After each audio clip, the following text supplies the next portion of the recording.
Right now, you believe you are seeing the world as it actually is. The room you're in, the screen in front of you, the thoughts running through your head, you experience all of it as reality. Direct, unfiltered, accurate. You trust your own perception the way you trust that the ground is under your feet. It feels solid, it feels obvious, it feels like the one thing you can be completely certain about. Your brain is lying to you. It has been lying to you all day. It lied to you this morning when you woke up. It's lying to you right now. And the most unsettling part is not that it lies, it's that it has very good reasons to. And those reasons have kept your ancestors alive for millions of years. Understanding those reasons doesn't make the lying stop, but it does change everything about how you see yourself, other people, and the decisions you think you're making freely. Let's start with something basic. Something happening right now as you watch this. You believe you are seeing a complete, detailed, high-resolution image of everything in your field of vision. You're not. The human eye has a small central zone called the fovea, roughly the size of your thumbnail held at arm's length, where vision is actually sharp and detailed. Everything outside that tiny zone is blurry, low resolution, and largely colorless. But you don't experience it that way. You experience a full, rich, seamless visual world in all directions. That experience is a construction. Your brain takes the sharp center, the blurry edges, and your memory of what things usually look like, and it builds a complete picture that doesn't actually exist. You are not seeing the world. You are seeing your brain's best guess about the world, rendered in real time, with the gaps filled in by prediction. This is called predictive processing, and it is the fundamental operating system of your brain. Your brain does not passively receive information from the world and then interpret it. It does the opposite. It constantly generates predictions about what it expects to see, hear, and feel, and then it only processes incoming information to the extent that it confirms or contradicts those predictions. Most of what you experience as reality is prediction. The actual sensory input is just the correction signal. Here's what that means in practice. In 2011, researchers at Cornell University ran a study on change blindness, the brain's tendency to miss obvious changes in a scene when attention is directed elsewhere. Participants watched a video of two people passing a basketball. They were asked to count the passes. In the middle of the video, a person in a gorilla costume walked through the scene, beat their chest, and walked off. Roughly half the participants never saw the gorilla, not because they were stupid or unobservant, because their brain had a task: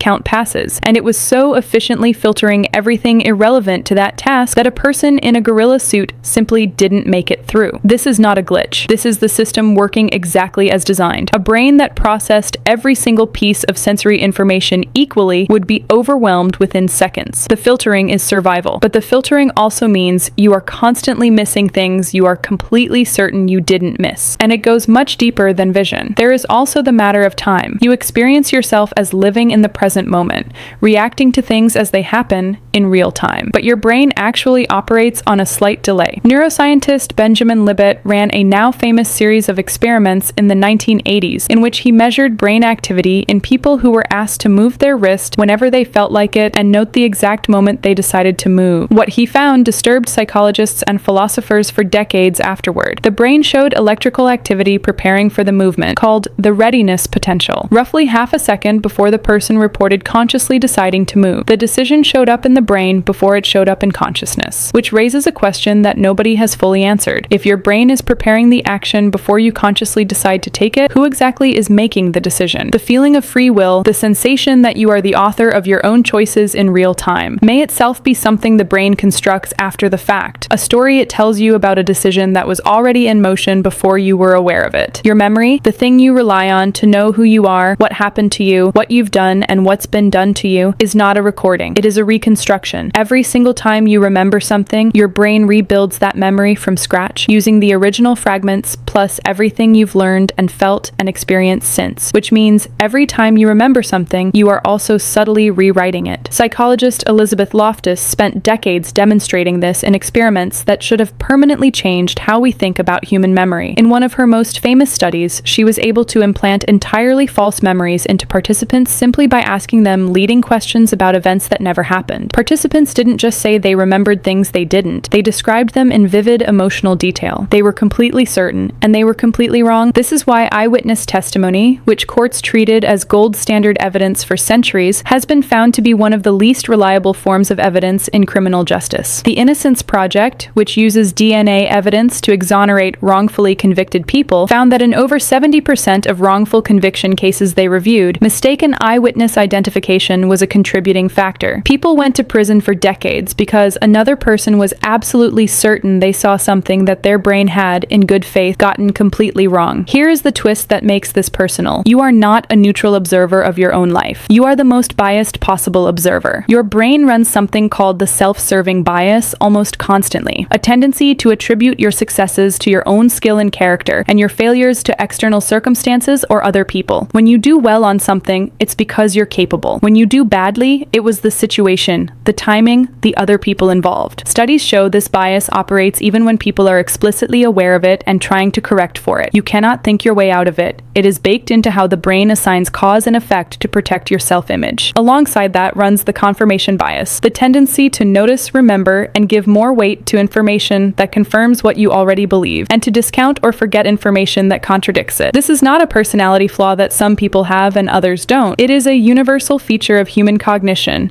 documented across thousands of studies, across cultures, across levels of education and intelligence. Smart people are not less susceptible to confirmation bias. In many studies, they are more susceptible because they are better at constructing arguments to justify the conclusions they were already going to reach. Think about the last time you changed your mind about something important. Really changed it. Not updated a minor detail, but fundamentally shifted a core belief because the evidence demanded it. For most people, that has happened very rarely in their adult lives, not because they haven't encountered contradicting evidence, because the brain is extraordinarily good at making that evidence seem less convincing, less credible, less relevant than it actually is. None of this means you are broken. None of this means human beings are hopeless or irrational beyond repair. The brain that lies to you is also the brain that created language, built civilizations, composed music, developed science, and invented the tools to study its own deceptions. The predictive system that fills in your visual blind spots is the same system that lets you catch a ball, read a face, and understand a sentence before it's finished. The memory that rewrites itself is also the memory that is flexible enough to learn, adapt, and survive in environments your ancestors never encountered. But here is what you cannot afford to forget. Every decision you think you're making freely is being shaped by a system that is primarily interested in keeping you alive, keeping you consistent with your existing beliefs, and keeping your sense of self intact, in that order. Not in finding the truth, not in seeing clearly, not in being fair to other people.